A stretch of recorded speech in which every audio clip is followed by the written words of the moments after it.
से उड़ गईले, हमर राजा जहाजिया से उड़ गईले।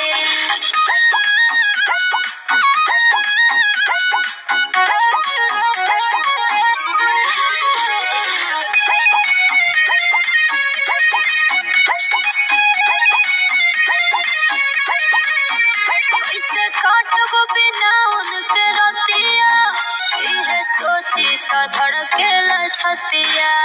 पिया भइल नौकरिया सवतिया, छोड़ गइले बलमुआ रतिया।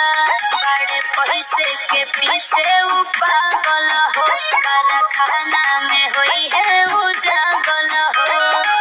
बनी के मालिक मजदूर गइले, हमर राजा जहाजिया से